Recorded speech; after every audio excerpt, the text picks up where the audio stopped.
Para falar do sentido da vida para Jung, né? Já falaram de espiritualidade, já falaram de Buda, já falaram de religião, falaram de tanta coisa. Eu vou falar um pouquinho de Jung, né? Vou entrar aí na seara junguiana, né? Para a gente tentar entender um pouquinho qual é a visão dele. O que isso tem a ver com a gente, né? Como que o Jung olhou lá quando ele começa, né? Da própria experiência, a própria vida dele, dos pacientes dele, né, no trabalho de décadas que ele teve, né, qual o sentido da vida que ele encontrou, analisando tantos sonhos, tantas dores, tantos sofrimentos, tantas angústias, e analisando a própria sociedade, né? Qual que é o sentido da vida nesse aspecto? A gente sabe, né, não é novidade para ninguém, que Jung, ele foi muito influenciado por Nietzsche, né, como vários, né, como eu também, você que está aí, você nem sabe, mas Nietzsche faz parte da sua vida. E o Nietzsche, ele tinha um livro chamado Aus Expressions Zarathustra, né, assim falou Zarathustra, que ele tem um conceito de Übermensch, quer dizer, a gente traduziu o português como Superman, super-homem, mais ou menos, que é alguém que busca o significado da vida por si próprio, que ele se liberta da moral, que ele se liberta do que na psicanálise é chamado de superego, ele supera tudo isso, e ele é um personagem, né, gente? Então tudo pode, né? Ele supera tudo isso e ele encontra o seu próprio caminho. Então ele vai encontrar a moralidade, não porque foi imposto para ele, mas que ao longo da vida, experimentando a vida, ele descobre o valor da moralidade, ele descobre o valor e muita coisa que foi dita para ele da moralidade, ele descarta, né? E ele era conhecido como dançarino, porque a arte, tanto para Jung como para Nietzsche, era algo que significava a vida. A vida sem a arte seria um engano. Tanto para os dois, seria um engano. A mente não consegue. Ela se processa, ela se recria, ela se constrói através de um processo artístico. Você sendo artista ou não. A mente é artística, a psique é extremamente artística. Ela cria símbolos o tempo todo. Então, Jung, ele se lê isso, ele fica um tempo estudando esse livro, né, Assim Falou Zarathustra, livro fantástico, e ele começa a entender ali a projeção da psique de Nietzsche, que é um gênio, né? Ele percebe isso e ele começa também, diante da prática dele, a absorver algumas ideias ali. E ele entende um conceito que ele produz na psicoterapia junguiana, né? Na psicologia junguiana, que é da individuação. A individuação para Jung é o que faz sentido à vida, que é justamente você pegar a sua personalidade, entendê-la, aceitá-la, amá-la, mas não como sentido egóico de eu ser maravilhosa, eu sou incrível, não é isso. E que você vai fazer esse amadurecimento de você enquanto ser dentro de uma espécie, dentro de um sistema muito maior, transcendente e espiritualizado também. Então, ele diz que nós, ao longo do nosso desenvolvimento, a gente nasce original e morre cópia. Porque a gente nasce com muita potencialidade para ser tudo, e de acordo com o ambiente onde eu estou, o ambiente onde eu fui criado, o ambiente onde eu permito me desenvolver, que é a família, e onde a família vai me levar, eu vou desenvolver determinadas características da minha personalidade, né? Então, por exemplo, na minha família, eu tinha que ser alguém extrovertida, porque eles falavam demais. O introvertido ali não era muito bem aceito, não era muito bem entendido. Na minha família, a questão religiosa era muito importante. Tudo aquilo que não fosse religioso seria reprimido em mim. Todos nós somos assim, tivemos características que foi incentivado nós a desenvolvermos e a outras que foram reprimidas, aquilo que na sociedade não é aceito. A parte da individuação, lá quando eu estou lá com 25, 30 anos, chegando ali, é pegar essa parte que ficou na sombra e trazer para a consciência. Essa parte minha é muito difícil de ser feita. Ninguém quer fazer. Porque é aceitar partes que não são aceitáveis. É muito difícil, é muito dolorido. A gente teve uma conversa com o Dal essa semana que há pessoas que adoecem quando elas se distanciam da tradição familiar que é imposto. Se a pessoa tem uma tradição familiar e ela vai sair dessa tradição porque ela está tendo percepções que aquilo é estrangulante, ela vai ter problemas de saúde, inclusive, porque ela está saindo de uma linguagem que ela pertence, que ela está presa, que ela está estruturada já ali, para ela sair dali é muito difícil. Conheço pessoas que foram tentar outras coisas, buscar outras coisas e passaram muito mal. Assim, nossa, aquilo faz mal, não é de Deus. A questão não era bem essa. A questão é que estava longe da sua tradição. A sua mente não encontrou símbolos que você já estava acostumado. É natural que te dê tontura, que te dê vertigem, que você passe mal, que você vomite, que te dê dor de barriga. Por quê? Porque aquilo não era o que você já estava acostumado há muito tempo. O novo é assustador. A mente não se sente confiável, não se sente confortável dentro do novo. Então, trazer aquilo que não foi aceito pela minha família é algo que só pode acontecer com 30, 40, 50, 60 anos. Porque só ali você tem força, tem estofo suficiente para descobrir quem você é. Para você deixar de ser a reprodução que agradou o seu pai, a sua mãe, a família que você estava, ou o pai, ou sua mãe, ou a avó, quem você, núcleo que você cresceu, e você descobrir talentos em você, forças em você. Você pode morrer e nunca ter feito isso, nunca ter descoberto de fato quem você era. Porque você tem uma tradição que sair dela, distanciar-se dela, é muito difícil. Então, o que acontece? Jung fala disso. Vamos trazer da sombra aquilo que me faz falta. Porque aquilo que me faz falta, embora a princípio eu tenha medo de me aproximar, me faz muito mal. É aí que vem a sua resiliência, é aí que vem a sua força, é os testes. Fiz uma postagem há pouco tempo, aliás, foi hoje, sobre a Baba Yaga, que é uma bruxa eslava, né? Muito conhecida, uma bruxa terrível que mora no centro das florestas. Ela mora numa casa que tem pernas de galinha, ela anda. Ela mora no centro mais escuro das florestas. Por que ela mora no centro mais escuro? Qual a simbologia disso? Ela mora no centro do inconsciente. Ela é o lugar mais difícil de ser acessado e mais aterrorizante. Ela é, aqui na nossa cultura brasileira, ela é cuca, né? Nós também, né? Os arquétipos se manifestam em todas as partes do mundo, para nós aqui é cuca. Então ela está no centro da consciência, ela é terrível, a gente tem muito medo dela, porque ela representa esse momento da vida, onde a tradição tem que ser abandonada e o novo tem que ser vivido. E eu tenho muito medo. A minha impressão é de medo. A minha impressão é voltar para trás. A minha impressão é voltar aos antigos mitos e crenças da minha família e rezar e pedir socorro, socorro, socorro, porque dar o passo adiante, longe da tradição familiar, é muito difícil. Por isso que a Baba Yaga é feia. Uma coisa também, ela está representando essa dificuldade que a mente tem de ir além, de você ir até o centro sozinha no meio da floresta e você acreditar que tem uma força dentro de você, que tem uma luz dentro de você, que é capaz de vencer aquela escuridão sozinha. É muito difícil fazer isso. E Jung falava disso, era disso que ele falava. Você vai só descobrir quem você é e vai se individuar quando você tiver essa coragem. A coragem de seguir em frente, de não precisar fugir da sombra. Porque tudo aquilo que você encontra de feio, que você não gosta, que é um aspecto negativo que você está olhando para fora, é um medo interno seu de seguir em frente. Eu sei que esses conceitos são bastante complexos e precisa que você analise, mas se você olhar para a vida das pessoas de 30 a 40 anos, todas elas passam por isso. Elas têm que viver aspectos que elas não viveram, elas têm que atravessar linhas que elas não atravessaram. Só isso elas vão se manter sã e saber quem são. Então, a Baba Yaga, como eu estava contando aqui, ela representa isso. Se você pensar também nos contos de fada, as bruxas, elas representam aquilo que as princesas terão que ser na maturidade. Elas são simbologias da maturidade feminina, porque as princesas são ingênuas, são inocentes, precisam sempre de apoio, precisam de alguém que vão salvá-las. Elas são aquele primeiro aspecto do feminino, muito frágil, muito sensível demais, precisam então de um masculino que as proteja, que as guie, que as salvem. A bruxa está cumprindo esse papel de antagonista, ok, o enredo está perfeito, mas ela representa psiquicamente a velhice dessa personagem, que vai ter que deixar de ser a princesinha, boazinha, bonitinha, que tudo dá certo. Né? Por isso que os filmes acabam, né? As histórias acabam no casamento, e foram felizes para sempre.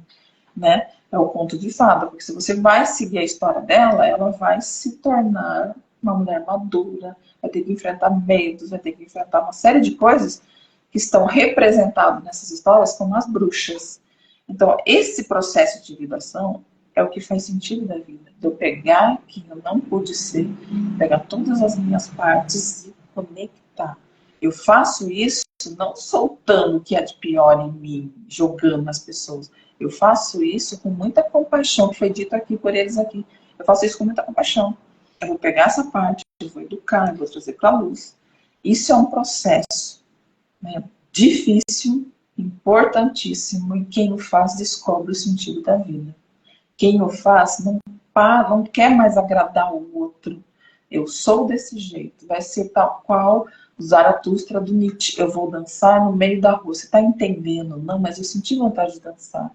Se os outros não, eu vou dançar. Por quê? Porque a minha alma quer. A minha alma tem desejo disso. Eu não estou aqui para agradar ninguém, eu estou aqui para me agradar. Eu estou aqui para me conectar com as pessoas, eu estou aqui para me conectar com a natureza. Eu estou aqui para entender o valor do transcendente. Então, a opinião do outro, se eu estou bem, se eu não estou bem, se eu tô... não importa. Isso é individuação. Isso é pegar. Tem um processo também que os indígenas falam, que é resgate dos sonhos, resgate das almas, que é um ritual que eles fazem, que simbolicamente tem o mesmo parâmetro para a psique, onde ele vai pegar as partes dessa pessoa adulta que foram deixadas lá para trás. Porque a doença está instalada nela porque ela não é um ser completo. Durante a educação, a aculturação na sociedade, ela foi deixando partes dela para trás. Né? A gente está deixando o feminino. Nós vivemos uma sociedade onde o feminino é super sufocado. No feminino, no sentido de arte, criação, loucura, esse sentido, sensibilidade, emoção. Isso está sendo deixado de lado. Pois bem, eu vou pegar isso e vou trazer para o meu dia. Não é fácil fazer isso. Não é compreensível para pessoas fazer isso. Mas essas partes que os indígenas fazem, essa falta de quem eu sou da minha totalidade, me deixa doente. Então é feito um ritual onde os indígenas batem tambores e vão trazer esse aspecto da alma de tal pessoa com um trauma, numa situação difícil, na culturação que ele teve, e foi deixado de lado. Quando esse traço, essa parte da personalidade é trazida, a pessoa sente uma descarga de energia imensa, que aquilo era dela e estava afastado. Porque aquilo ajuda ela a enxergar um novo jeito de ver a vida, com aquela velha, aquela visão que ela tinha, que foi criada na família, já está rudimentar, já não serve. Então, quando vem esse novo, que foi deixado para trás, é um frescor para aquela alma, para aquela libido, né? Então, a primeira parte é essa individuação que eu tentei, que é um processo longo, difícil, mas eu tentei aqui explicar para vocês. A segunda parte, que naturalmente na sua individuação você vai se espiritualizar. Espiritualizar não quer dizer se acreditar em espíritos, mas a sua espiritualidade pode ser uma crença, ou acreditar, ou ver, ou dialogar com espíritos, mas não é necessariamente isso. Espiritualizar é transcender, é deixar que o ego perceba que ele não é o rei, que ele não manda, que ele não é o centro. Tá? Não é desprezá-lo, a gente precisa do ego, mas ele é saudável, entender qual é o papel dele nessa história toda. É o olhar o outro e entender que somos mais do que o ego pensa que é.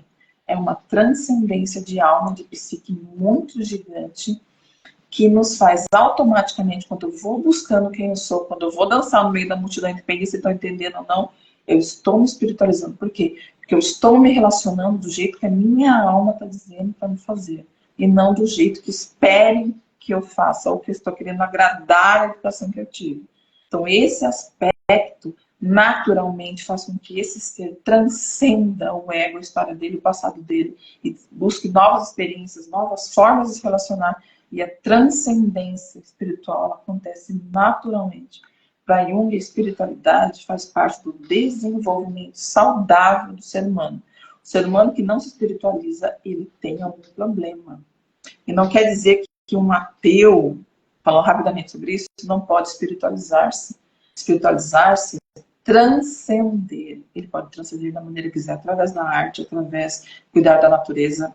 É transcendência, é espiritualizar-se, é olhar além de mim, além do que eu penso, ficar defendendo sempre o meu narciso. Tá? Outra coisa muito importante para Jung, o sentido da vida, é buscar o sagrado. É o que os primitivos já têm, né, os povos chamados primitivos, mas os primitivos são incríveis, que é você entender que tudo é sagrado, dizia Milton Nascimento, tudo que move é sagrado. Mas não é discurso, tudo que move é sagrado. Vou começar a falar, aquilo é sagrado. É você vivenciar o sagrado dentro de você. É você ter esse silêncio dentro de você e descobrir que há forças maiores que você e há forças que ao mesmo tempo faz parte de você e ao mesmo tempo não é você. É um limite muito difícil de ser entendido racionalmente, mas que a nossa alma compreende totalmente. Então, esse sagrado, buscar o sagrado, entender que tudo é sagrado, quando não é um discurso engolido, você vai perceber. O ego, quando ele está em contato com o arquétipo, ele se cala, né? Ele tem que se calar, porque o arquétipo é maior que ele. Nesse relacionamento do ego com o arquétipo é sagrado. O ego, ele olha aquilo, aprende com aquilo, às vezes ele vai silenciar, porque a força, a energia que está dentro do arquétipo é muito maior que aquilo que está dentro de um ego, e ele aprende algo ali. Só para finalizar, já falei bastante aqui, mas o ego, a parte da individuação é isso também. O ego, ele entende que o arquétipo pode ser o arquétipo de Odin, pode ser o arquétipo de ligado a um grande Messias, como Jesus, Buda, quem vocês quiserem aí, né? Cada um dentro da sua religião, né? Como o Dao aí falou, lembrou muito bem também, é aquele arquétipo que faz sentido para mim, que faz sentido para minha história. Eu vou olhar para aquele arquétipo, ele vai me dar intuições, ele vai fazer com que eu enxergue de uma estrutura muito maior, ele vai me ajudar a transcender, mas eu tiro ele na medida. Eu tiro ele e aplico na minha vida real. O que dele interessa para esse mundo que eu estou. Se eu sou uma pessoa, um ego, que entra no arquétipo e se solta e não compreende a grandiosidade do arquétipo, fatalmente o que vai acontecer é uma esquizofrenia, que é assim que Jung explica. É quando esse ego infla e ele se reconhece no arquétipo. Ah, eu sou o Salvador, eu sou a grande mãe, eu sou... Não, eu vou no arquétipo da grande mãe, eu aprendo, eu pratico, ela constela, mas eu vou ali e ela não me domina. Eu tiro a porção que me cabe nessa vida que eu estou agora. Né? Já que falei dos povos antigos, dos nossos ancestrais, é muito interessante lembrar que os indígenas todos da América, eles têm um relacionamento muito interessante com o grande espírito, que é o relacionamento saudável do ego e do arquétipo. Eles não aceitam o que o grande espírito faz. Se o grande espírito falar para ele, faça isso, faça aquilo, como algumas religiões, né? Os indígenas não aceitam. Eles negociam com o grande espírito. Isso é muito interessante, é um amadurecimento muito bacana. Se o grande espírito faz isso, faz aquilo, ele vai falar, o xamã que recebeu a mensagem ali, ele vai dizer, não, isso não dá para fazer agora porque vai chover, vai alagar. A gente faz amanhã, grande espírito. Isso não dá para fazer, grande espírito, porque nem todo mundo está preparado. Vamos esperar, grande espírito? Então, esse relacionamento que o indígena tem com o grande espírito, né, com os seres, com os deuses, é um relacionamento saudável de quem entendeu toda a ecologia da mente, já entendeu tudo, que tem esse comportamento tão legal, né, em relação ao planeta Terra, que, sim, ele me inspira, ele é sagrado, ele é importante, me ajuda na minha individuação, mas eu tenho que olhar pelas minhas limitações e vou fazer essa sugestão que ele está me dando na medida que me é possível. Então, são essas três coisas que justificam a vida para mim. A individuação, eu ser quem eu sou. Dançar no meio da chuva, se para mim faz sentido. É isso. Perfeito. Tudo bem? Alguém tem alguma pergunta? Quer escrever alguma coisa? Falar alguma coisa? Tomar uma água aqui, falei demais. Tem a pergunta da Sara. Você quer responder? Pode pôr daí, a gente responde junto. Ó, a Sara perguntou assim, existe uma fase específica para perceber esse vazio existencial para que eu possa conduzi-la para algum lugar? Quem fala muito do vazio existencial é Lacan. O vazio existencial, a gente nasce com ele. A gente não foge, nossa natureza. Quando você percebe, o bebê percebe que tem a fase do espelho dele, quando ele percebe que há um espaço entre ele e os objetos, sabe? Entre ele, porque quando ele nasce, quando ele está ali, que ele está num estado urobórico, né? Ele acha que tudo é ele, que a mãe é ele, que os objetos são ele, por isso que ele põe na boca. Ele começa a morder as coisas para perceber, isso sou eu. Quando ele não sente a dor, isso não sou eu. Quando ele morde, isso sou eu. essa mão é minha, essa outra mão é minha. Ah, essa outra mão é minha. Então é através da mordida que ele vai percebendo quem é ele e quem não é ele. Mas quando ele começa a ter esse olho mais desenvolvido, essa captação da luz, né, começa a distinguir os objetos, e essa distância que tem ele, entre ele e a mãe, ele, os objetos, ele, o carrinho, ele, a mamadeira, ele e os brinquedos, esse dá o sentido de vazio existencial para o ser humano. Começa ali, porque entre eu e o meu desejo há um espaço. E esse espaço, como é que eu transcendo? Parece que os adultos já sabem, mas eu não. Então, esse vazio existencial, ele é nato nosso. A gente vai ter ao longo do nosso desejo. A nossa mente precisa desse vazio para aprender a processar o que sou eu e o que eu não sou eu. E quando que eu vou passar minha vida tentando preencher? Só que quando a gente é mais jovem, sabe, a gente preenche com uma madeira, com chocolate, né? Com comida, com um beijo, que delícia. Não que essas coisas não possam ser, mas ela não vai preencher o meu vazio. O meu vazio existencial vai ser preenchido com a minha individuação. Que eu vou me tornar a totalidade do meu ser. Pegar o que está na sombra, trabalhar isso, eu aceitar em mim todas as minhas partes e aceitar as partes dos outros também. Não somos cópias, né? Só para finalizar isso, eu estava num debate, falando de Nietzsche ainda, estava com um debate lá com umas pessoas, e um deles lá falou assim, eu gostava muito de Nietzsche, mas serviu muito para mim quando eu era mais jovem. Agora não serve mais porque é impraticável. E eu olhei bem para ele, assim, ele falou, sei que você gosta de Nietzsche, né, Raíssa? Eu falei assim, sim, eu adoro Nietzsche, tá? Mas é impraticável agora, numa cidade, não sei o quê. Até que ele é mais jovem que eu. Falei assim para ele, mas Dalton, meu amigo, Dalton, meu amigo, nós temos várias camadas, e Nietzsche habita a camada do jovem que ainda há em mim, e ele me inspira. Se fosse para eu copiar as palavras do que Nietzsche escreveu, a minha existência seria inválida, seria uma fraude. Não precisava existir. Ficava Adão e Eva ali só, né? Então eles escrevem coisas que nos inspiram lá, mas eu tenho que trazer para minha vida. Então eu vou trazer essas histórias, essas experiências para minha realidade. Não ficar triste porque eu não consigo, né? Então Nietzsche me inspira. É um comportamento que você tem também que é um pouco religioso, né? Você tem que seguir tal qual está escrito ali, tem que fazer aquilo, senão você vai queimar no fogo do inferno. Gente, por favor, né? Você tem que ter a sua própria experiência, né? Então é isso, né? O vazio existencial vai sendo preenchido quando você vai se reconhecendo enquanto ser. Vai se espiritualizando. E isso preenche o vazio existencial. A clínica é do vazio, né? Querida, escreve aí. A clínica sempre vai ser do vazio, né? Se não tivesse vazio, não teria clínica. Só mistura nada, nem vazio da angústia. Sarita perguntou assim também, ó. Como que pode ajudar adolescente nessa fase, né? Vamos lembrar que as crianças estão saindo de um superego muito grande, né? Um superego dos pais, superego da sociedade. Então, eu sempre falo que a função da escola é ampliar os horizontes dos alunos. Então, por isso que a escola ela tem que ser laica, né?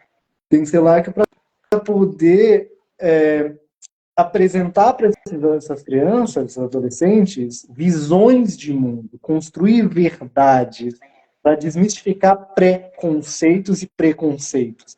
Então, muitas vezes, Sara, está trazendo de casa um superego dos pais, tá um narciso familiar, um narciso do pai ou da mãe que não foi bem construído, um ego fragilizado da própria família que recai ali sobre essa criança, ela não consegue caminhar para um ego saudável, né? Então é mandar para lá, não tem muito o que fazer, né? Nesse processo aí, para essa criança também conseguir ressimbolizar e ressignificar essas angústias, essas faltas que movem a nossa vida. Não sei se ficou claro, se depois expliquei direito. Só que o adolescente, assim, tentar ser breve, porque eu não consigo, gente. O adolescente, ele é um ser complexo e ele precisa ser complexo para que ele se descubra.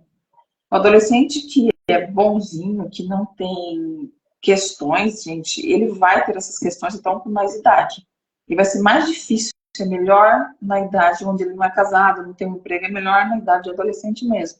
E que ele se questione, mas para diminuir isso, talvez diminuir isso, é o que o Dal acabou de falar. A gente tem uma educação falha. A gente teve um debate, né, Dal? Você estava junto, foi ano passado. Pessoas incríveis, a gente está falando de cultura, da cultura afro, né? Quanto a cultura afro está fora da escola. E não é fazer no dia 20 da consciência negra coisas que lembrem enfeitar a escola, tirar foto, falar que fez. Não é um verbo. Gente, tem uma diferença tão grande daquilo que a gente fala para o que a gente faz. É uma distância tão gigante. Quando a humanidade descobrir isso, nossa, que maravilha, né? Mas parabéns para quem já descobriu. Já está num caminho bem avançado. Gente, a questão não é falar, a questão é trazer para a nossa cultura aqui, o que os africanos fazem. Cadê a alegria de cantar? Cadê de olhar o sol? Vamos dançar em torno da árvore. Vamos olhar. Por que ele está triste na nossa consciência? Não pode ser só individual. Vamos desenvolver a individualidade, é importante, mas vamos olhar para o coletivo também, né?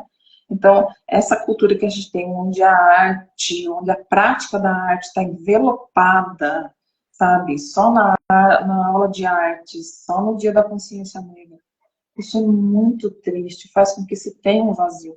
Eu disse, no dia que o Dal estava lá, eu falei que eu estava com vergonha que a minha filha, demorou para perceber que eu só estava alimentando minha filha culturalmente, de cultura europeia e indígena, e também de cultura oriental, mas eu não estava colocando a cultura negra. Ia fazer falta para ela, porque todas as culturas trazem traços da nossa alma, todas são guardiões de pedaços da nossa alma. Então, se eu não conheço, não experiencio, eu vou sentir um vazio, porque está fazendo falta. Então, essa alegria, essa espontaneidade que o africano tem, que o indígena também tem, mas é diferente. Não vai dar para te falar aqui agora. Se eu não trago isso para a educação, para o desenvolvimento dessa criança, ela vai sentir falta e não vai entender o que está acontecendo com ela. É um processo interno que ela não está entendendo. Tem uma coisa interessante, quando eu estava em sala de aula, né, enquanto regente no ensino integral, e tinha as reuniões de pais, e os pais chegavam para mim e falavam assim, mas fulano tá muito rebelde, não sei o que lá mais. Eu falei assim, graças a Deus fulano está rebelde. Porque a rebeldia, ela precisa acontecer na adolescência.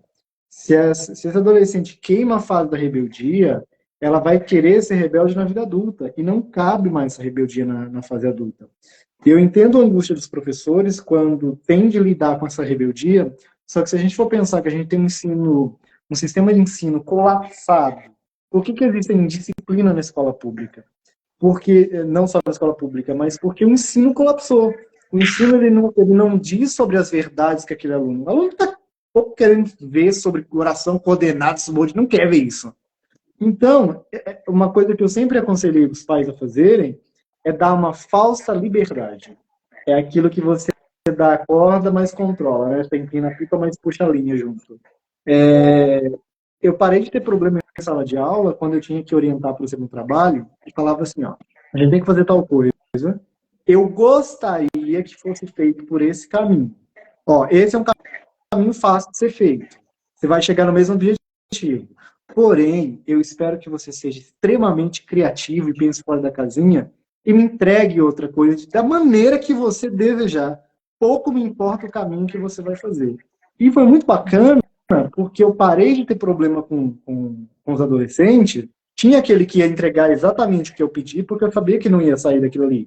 Não consegue se desacostumar e desprender disso. Mas tinha aqueles que eram extremamente criativos, que deixavam o feminino deles falar mais alto, e saíam coisas incríveis. Eu trabalhei com a Sara no Cotip, e aprontei bastante coisa lá. Acho que foi muito bacana isso. Foi quando acho que eu tive um boom como professor também. Quando eu comecei a fazer análise junguiana. Ó, pra você ver, Jung é foda. Aí eu entendi que o meu feminino também estava preso. Porque eu não aceitava fazer aquela coisa tosca, sem vida, sem sentido na escola. Não era a minha verdade. Aquilo não fazia sentido para mim. Mas é onde que você dá essa falsa liberdade para as crianças. Você guia o voo, você não corta a asa. Acho que isso é um grande problema nas escolas hoje. A gente está cortando as asas e não guiando esses voos. E os pais também fazem isso, né? Eles não dão experiências para esse desenvolvimento, né? É triste isso. Carrega muito preconceito dos pais, né? Essas concepções de mundo que os pais é tão enrijecido nos filhos que eles não conseguem olhar para a cultura com outros olhos, não conseguem passar pelo processo de experiência. Se eu não passo pelo processo de experiência, eu não sei se eu gosto ou não. E isso é fundamental, né? Então, Sara, me sinto representada com a tua fala. A Sara é uma professora incrível, saudade de trabalhar com a Sara. Saudade. Gente, mais alguma pergunta, pergunta, alguma questão? Bom, se a gente vai escrever ou não, como eu disse, né, só Raines. Também faço atendimentos online e presencial. Eu já estou na clínica Anima, todo dia a gente atende presencial. Ou quem não pode, não tem tempo, prefere, a gente faz atendimento online. O Dal aí também está na clínica Jabuticabeira, tá? Ele também atende online, tá? A gente atende, eu atendo gente do mundo todo online, é muito divertido, muito interessante essa experiência também, tá? E eles também têm essa experiência muito gratificante. Então, se alguém tiver precisando de uma ajuda, de se entender, de se individuar, de buscar sentido para a vida ou as suas angústias, né? Porque se buscar sentido para a vida é individual, cada um tem que fazer o seu, mas se quiser uma ajuda aí para entender, para se trabalhar, nós estamos aqui. Isso aí. É isso, minha gente. Vamos? Vamos então. Então eu vou me despedindo aqui. Um beijo para todos vocês. Lembrando que a gente tem um curso que vai começar em março de clínica junguiana, tá? Você que quer entender mais Jung, todas essas histórias que eu contei hoje aqui para vocês, tá? Tem ainda vagas ainda, né? Para vocês se inscreverem e participarem dessa formação incrível. Serão 2 anos de transformação. Aí, 2 anos. Você já viu alguém se transformar em um mês? Não existe isso, gente. Ainda vai ser pouco, né? Ainda mais Jung, que é tão profundo, né? Psicologia profunda. Você que você quer se transformar, ajudar os outros a se transformarem, não existe você ajudar os outros a se transformar se você não se transformar primeiro. Como é que você vai levar alguém se você nem chegou, né? Então, primeiro você tem que se transformar através desse curso, né? E depois, aí tem curso de psicanálise também na Anima, tá? Mas aí, se vocês quiserem, vocês aí despeçam-se, falam o que vocês quiserem. Hoje tiveram um gostinho de escutar a Raines falando sobre a individuação, então o curso, né, já dá para ter uma ideia de como que vai ser o nível do curso. Então não percam, se eu fosse vocês, faria inscrição já, imediatamente. Então é isso, gente, obrigada pela presença de vocês. Semana que vem, se der tudo certo, a gente tá aqui de novo. Se alguém tiver alguma sugestão de assunto ou qualquer outra coisa, manda aí pra gente. Uma curiosidade, alguma coisa, psicanálise, Jung, então manda. Daí a gente pode fazer a live em cima do que vocês vão sugerir pra gente, né? Então, muito obrigada e uma boa noite pra vocês. É isso. Até a próxima. Tchau, tchau, gente. Precisar, Clínica Jabuticabeira, online, presencial. Tchau, tchau.